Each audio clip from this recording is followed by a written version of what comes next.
Good morning and welcome to Purpose Driven Finances, where our focus is helping you use your finances to achieve the purpose and plan for your life. And now here's the host of Purpose Driven Finances, Alan Molina with Serwus Capital Management. Hey, good morning. This is Alan Molina, host of Purpose Driven Finances, president of Serwus Capital Management, helping you achieve the purpose and plan for your life. And I'm not going to help you cut your grass. I might get you to help me cut my grass, because I don't really like it. But I'm sitting here with my friend, my favorite co-host, my guy, Rich Roth. How you doing, man? Morning, Alan. It's one of those days where I'm seeing the grass get greener and taller, and I'm like, bro, can I get 5 acres of artificial turf? Yeah, 'tis the season. It is. And I purposely choose not to be like you. What's that mean? Get the grass and the yard optimized and nutrition, and I'm just not that guy. I'm like, can we do something to where it doesn't grow? Well, that's the funny part about it, because the kind of grass I have, it won't grow for another month. Yeah, exactly. That's nice. You have zoysia or something? Yeah, that's nice. Yeah. So, and then dog chews it up. Someone takes a chunk out of it. It just grows back. Exactly. That's nice. I live out in the middle of an old cow field. When we man, lots of sunlight. Lots of sunlight. Boy, that'd be perfect. Exactly. Oh. What was funny is when we were building the house, and I had a half GC, and we contracted a tremendous amount out, but we also did a lot of work on it. Like Pam, my wife, she painted all the exterior trim boards of the entire house. Wow. Because I was like, I don't want to have a painter go up there and paint them after they're up. So we painted them beforehand. Oh, okay. I don't know if this is the way you do it, but in my logical mind, or illogical, that's what I did. Yeah. Well, I didn't do it. Pam did it. She did a great job, just an amazing job. Well, the grass was like 5 feet tall. You know how a field gets. And some old guy said, "Hey, how you doing? It's placed in foreclosure. Can I buy it off of you?" Because it would take me seriously 8 hours. I had an old tractor. Yeah. And then a John Deere, and you're like, "Yeah, I don't care about this." Well, that's too long, man. That's when I wound up switching to a riding mower. It was like, if the lawn takes more than, an hour or so to mow, for me, that's too much. It is. So got to make it efficient. So I bought me a 61-inch. It goes 10 miles per hour, 0 turn. Yeah, there you go. I can get, if I'm flying and I'm feeling good and the grass is not 2 feet tall, yeah, I can get it done in like an hour and 40 minutes. That's all right. Yeah, I'll take that. But my sons are like, you need to have stripes. I'm like, bro, if you want stripes, here's the keys. Here's the key. Exactly. Right. Exactly. Go knock yourself out. I would love for you to do it. Exactly. Hey, who needs stripes out in the middle of a cow field? I know I don't. But Rich, enough of lawns and me belly aching about lawns. We're sitting here, we're talking about retirement plans. In the second half of the show, we're going to be talking about one of our great employers here in the area, BWXT. Now, I don't know if I should say this, Rich. I was talking to some financial advisors sometime in my past, and it happens occasionally. Some financial advisors love doctors, some don't love doctors. When it comes to engineers, a lot of financial advisors don't like engineers because they have a process. They want to see everything. Right. They want to read every prospectus word for word. Well, no, I wouldn't say it goes that way, that far. I've seen that, though. And it's always the engineers. Right. I enjoy working with engineers. You know who you are. Got a spreadsheet to go on vacation. Right. So that being said, I enjoy working with engineers. And so we're going to be talking BWXT. Next week, we'll probably talk about Framatome. And then after that, we're going to do Scott Insurance, but really focus on ESOPs. Mm-hmm. And then after that, we have another probably 4 weeks dealing with all kinds of other types of retirement accounts. But today we're talking about BWXT and going into it. I did a little bit of research around nuclear engineering.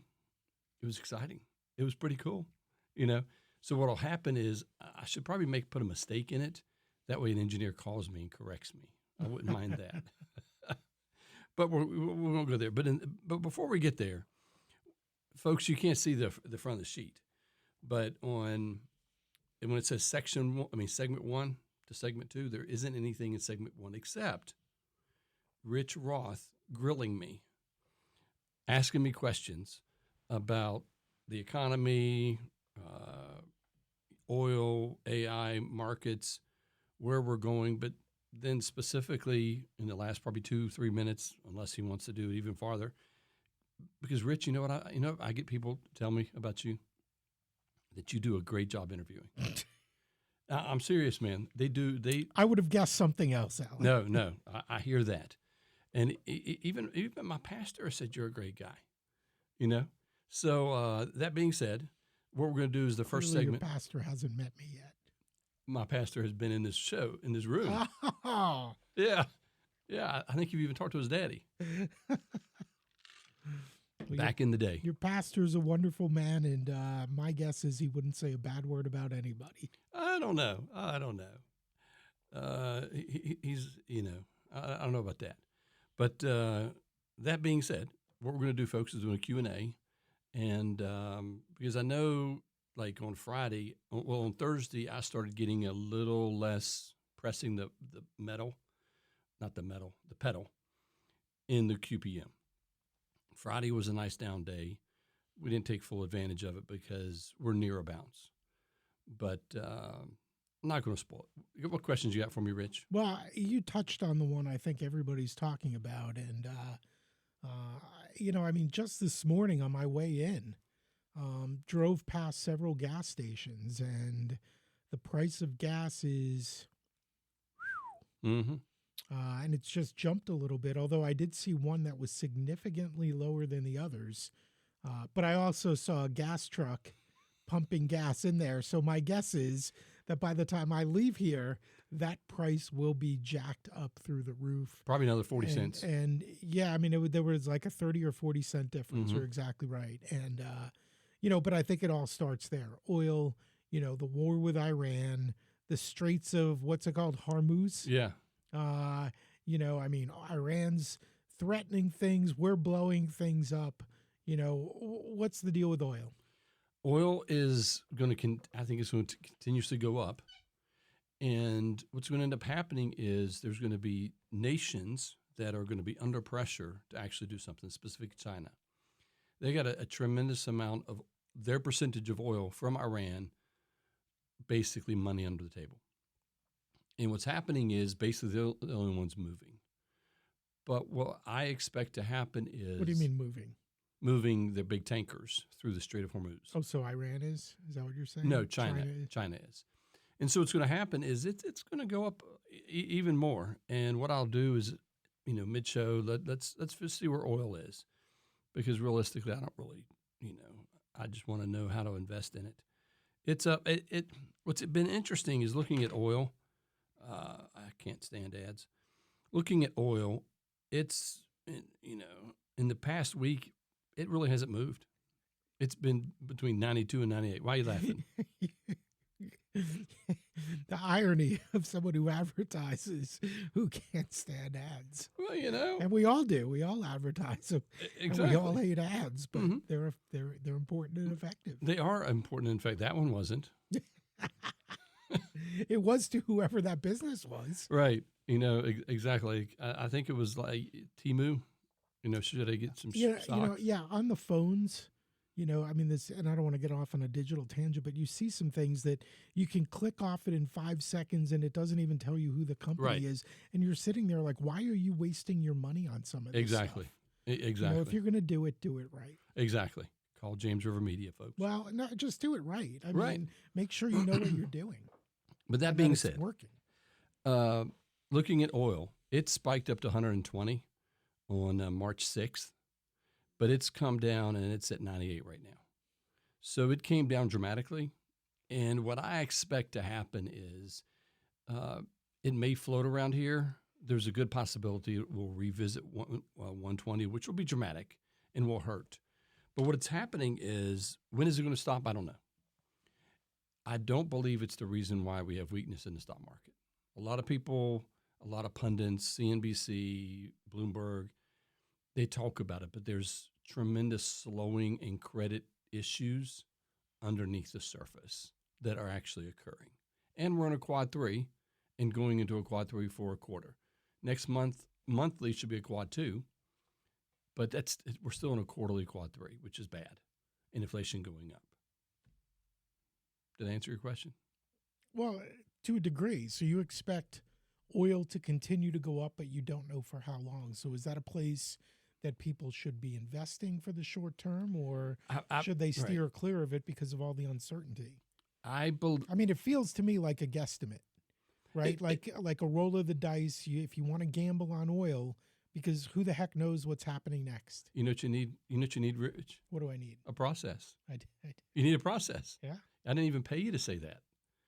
Because here's the deal. I can pull up my phone right now, and I can tell you where our stop loss will be for oil or oil-like country. I mean, not countries, but companies. And the issue is, it's not a gamble if you have an auto.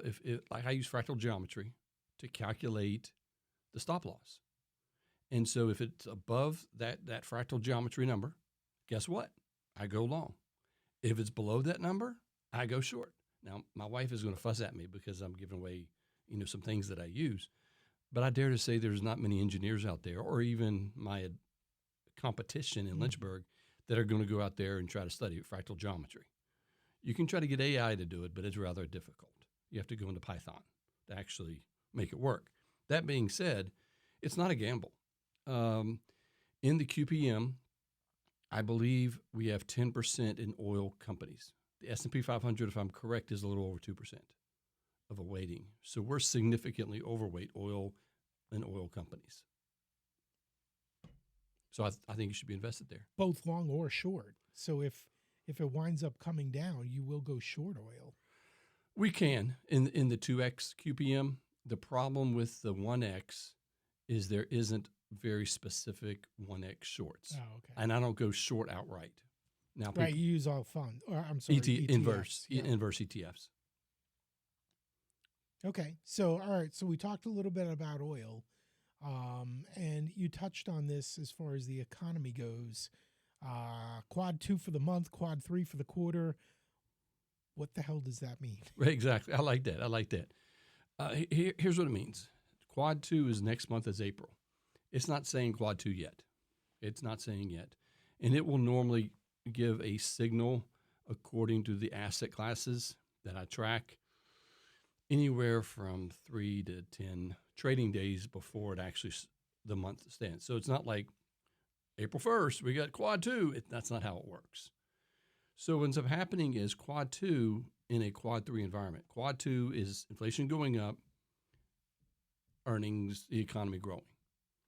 Quad 3 for the quarter, inflation up, economy going down. And I pay for research for inflation. We're looking at 3+ inflation now, not 2.9 now, 3+, 3.05. How significant is that, Alan? It. I mean, relative to where we are, it doesn't sound horrific. It's not, but it's just the trend that we're going on. It's the rate of change. Okay. Because a lot of times people look at oil, stock market, whatever, and look at a level. Levels are just a psychological number. The biggest issue is the rate of change. And if you go from 2.4 to 3.1 in 1 month, that's dramatic. And it's a shock to people. And so, folks, in your portfolio is down right now. But the issue that I'm kind of hijacking the Q&A because we're going to do a break. I want to tell you, folks, the markets are like a slow tire leak that you have. I realistically, there's going to be some jumps, some bounces, and I think there's going to be a bounce next week. I think it's a great time for you to deleverage. What I mean by that is sell your equities, go to very short-term bonds. Bonds are getting killed. And if you want some help with that, which I expect you do, give me a call, 434-316-0246, or my website, servuscm.com. We're going to go to a break, and I'm going to give Rich a hug. He didn't grill me, and I feel pretty good after that conversation. Hey, stick around for the 30-minute break. How long? 30 seconds. How long? Coming back talking BWXT right after this. Yes, sir. This is Chainsaw Talk with Tommy, the Woodsman. Do ladders and tree work mix? A quick internet search will give you the answer. Ladies, if you see your man carrying a ladder and a chainsaw towards your tree, just go ahead and dial 911. There is a reason professional tree companies don't use ladders. When the tips of the branch hit the ground first, they will compress, creating a spring. Unfortunately, this energy is redirected back towards the cut end of the branch and can take the ladder right out from under him. Stick around for more great tips from Tommy, the Woodsman. IHaveASawForThat.com.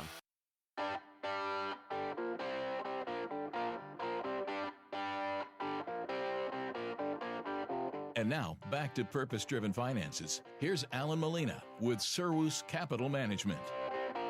Hey, good morning again. Alan Molina, your host, Purpose-Driven Finances, president of Serwus Capital Management. Talking to my friends, my engineer types. It's just a glorious thing. Hey, I like doctors. I've spent a lot of time with you doctors. You know, Rich, I've probably spent 2 years of my entire life in doctors' offices and hospitals and stuff like that. You know, so I don't have a white coat syndrome. You know, if I was talking to Bill Gates, I do not have a pocket protector syndrome either. But I'm talking to my engineers and those folks who aren't engineers but work at BWXT. You know, Rich, I was going through, and, you know, a lot of times when you have clients who work at BWXT, and I do, you know, sometimes the clients don't always know and I cannot pronounce. I'm bad at pronunciations. Syncrasies. Thank you. See, we're like frickin' frack, man. So I went into the BWXT's 2025 annual report, and here's what BWXT says: they have a savings and a thrift plan. They provide a match of 50% of the first 6% of compensation contributed. What's the difference between a savings and a thrift plan? A savings and a thrift plan. I believe the thrift plan is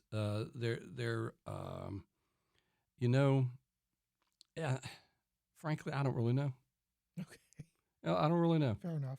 And the reason being is I don't really, this sounds bad, but I don't care because I'm not a plan designer. What I do is when you just need to look at the investments and how they should be structured. Right. You don't care what they call it. Right. And so, because what happens is when I set up, I have some retirement plans, I didn't set up the plan document. What happened is we met with the CFO, and we had the third-party administrator who sets up the plan document. They talk to the CFO or the president or whoever and say, what do you want in it? Because realistically, when you get into these, it's very, very complicated and changing, and it's very legal. It's kind of like I don't want to set up someone's estate plan, because if I set up your estate plan, lawyers can say you're practicing law without a license, and if it doesn't go right, I could lose my house. So that's why I don't get into it. You know. Okay. But it's basically it would be classified in a just a retirement plan for a company. That the employees can take advantage of. Now, one thing that's interesting is they do have a vesting schedule of 3 years of service. And the reason for a vesting schedule is to basically, it's called golden handcuffs, to make the employees stick around longer. Then on the other side of that, under the thrift plan for employees,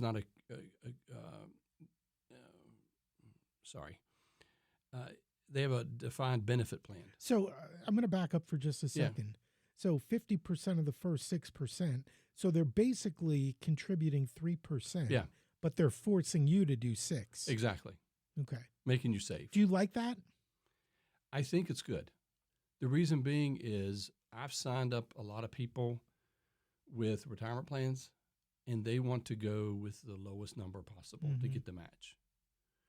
And realistically, the lowest number you have it to match isn't going to be enough for you to live on. Right. So that's why. And they also have a defined benefit plan. Now, one thing that and that's basically the equivalent of a pension. Yeah, basically a pension. And one thing, and I wrote these 4 points. The nice thing about BWXT is they have a 4-point architecture: the employee deferral, the employer match, possible service-based company contributions, and a defined benefit style plan. And so with all those types of things, you really have to, since there's 4 moving pieces, you don't necessarily have to be an expert in every one of them. What you need to be is able to go through and plan around them with a process. That do you what's your favorite band? I like Billy Joel. Billy Joel. He has, Not really a band, but well, he has a band behind him.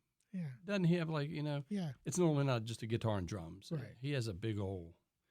The thing with Billy Joel, if he didn't have a band that was in concert together, it wouldn't sound right.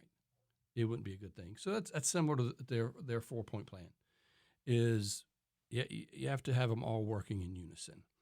Now, I've also done some research that employees are very happy with the plan, what the company allows and the matches. So do all employees get both the defined benefit and the defined contribution part where, they put it in and get the, half of a 6% plus the pension as well? Well, the pension is really based upon service-based cash contributions. And it's really dictated by, and I would expect an actuarial number. Okay. And then cash flow of the company. Both of those things. And also the longer you're there, because I don't have the plan document before me. This is but this was just research I was able to do on it. It's service-based cash contributions by the company. Okay. And that being said, I came up with some questions that BWXT needs to ask. And if you want to, I'll list them. And if you want to ask me questions about the questions, do that. Is that cool? Sure. Okay, the first question I think they should do is your BWXT retirement plan being used as part of a system or in isolation? What I mean by that is, are you just doing the 6% and getting the 3% match and not really planning around everything that is available to you? And then that being said, are you even monitoring that which you're doing? Now, by that, when you say part of a system and, incorporating it into your entire plan, that means if you have an IRA somewhere else or, that you're looking at, just what you have at BWXT as part of your overall plan. Right. Versus just managing it in isolation where it's like that's all you're worried about. Exactly. Okay. Exactly. Number 2 is you can actually get BWXT stock in your retirement plan. And one thing I have found is, are you taking more company-related risk than you realize? Because sometimes if you know the company, sometimes you say it's not recency bias. It's the bias where you think you know more than you know. I can't remember what the name of that bias is. But I've seen individuals take too much company risk. How much is too much? That's individual to every person. I'm not trying to squirm away from it. I have had clients that were in an insurance company, and they would manage their portfolio with the ebb and flows of the stock price, going from 0 to 100%. And I've also had clients who held on too much to their company stock and they went bankrupt. So the reason I'm saying that is you need to take it as part of your entire financial plan. And if there's issues within the company, this really isn't about BWXT. It's about the entire stock ownership plan. Well, I mean, and this is a question for all people who It have is. the opportunity to have company stock, own the stock of the company they work in, or maybe any company. I mean, Right. How much is too much, Alan? 10%, 20%? I mean, what's a red flag for you when you're looking at someone's portfolio and they have how much stock? I would get concerned at 20, 25, 30%. Okay. I would start writing notes in my file and sending an email for compliance purposes to say, hey, this person is over 20%. There is a concentration risk. Some would even say 10%. But the issue is you work there so you know more about the company. Mm-hmm. And sometimes you can't do anything about it. Because if you have, like if you are an executive and you have stock options and you expect the stock options to be worth 50% of your net worth, but there's nothing you can do. Well, there's nothing you can do. Well, and then the other part of the equation, like you were talking about, is someone may have 50% of their company stock in their, retirement plan through work, but they may have IRAs and other things, which brings that percentage down overall. Correct, because you need to look at everything. Again, first question is, and then let me see a couple. The retirement allocation reflect the fact that your income already depends on BWXT. Have you coordinated your plan with your spouse's accounts and the broader tax picture, like you and I have pounded on multiple areas? Also, are you using the plan because it's efficient or because it's familiar? Now, another thing is, are you taking advantage of the HSA? Now, Rich, an HSA can be tremendous. I'm not going to take a tremendous amount of time to talk about it, but here's a benefit. HSA, health savings account. It's phenomenal. How does that work? It's pre-tax payroll. It grows tax-free, and distributions are tax-free. And there's something called a receipt strategy. Everything I've read, I thought this was crazy, but this is, from what I understand, and that I expect them to change the law. You can save your receipts and then down the road, cash them in. You don't have to use them in that calendar year. Oh, wow. It's the only savings account that's triple tax free. It's really good. You can use it to augment retirement. So you need to I would max this out. Personally, what I would do is I would max out your contributions to your retirement plan to your level, but really, really max out your HSA. It can be a huge thing. Then going forward, you have to have a process, not just a plan. And what I mean about a process to review. I've met with BWXT employees, Framatome engineers. The thing I enjoy is sometimes their spreadsheets. It's so... You would. Well, yeah. I'm just amazed at the ability and the depth and the analysis. It's really good. Now, I wrote this down, and it's a few sentences, but I'm going to read it. I'm going to read it in verbatim. Sophisticated people often assume they're making sophisticated decisions simply because they have a strong plan menu. But a menu is not a process. A process is how you decide contribution levels, allocation structure, risk concentration, tax location, and when to change. So you got to have a process. Now, Rich, I wanted to end with this. I decided to do some research about stuff that BWXT does. Okay. And so this was exciting. Have you ever heard of control rods in a nuclear reactor? Nope. Every nuclear reactor has a control rod, whether it's in a submarine, whether it's an aircraft carrier, whether it's the nuclear reactors here in Virginia. Now, what's interesting is the control rods, they use cadmium. I'm hoping I'm pronouncing it right. CADIUM rods, okay? Now, the primary use of the cadmium rods is for neutron absorption. Don't ask me why or anything like that, okay, Rich? I don't know. I'm not a nuclear engineer. But I just know that that's what they use, okay? Now, here's a problem. Cadmium has a low melting point, it's a soft metal, and it's limited structural strength. Okay, that's great. The solution is to use a silver iridium cadmium alloy.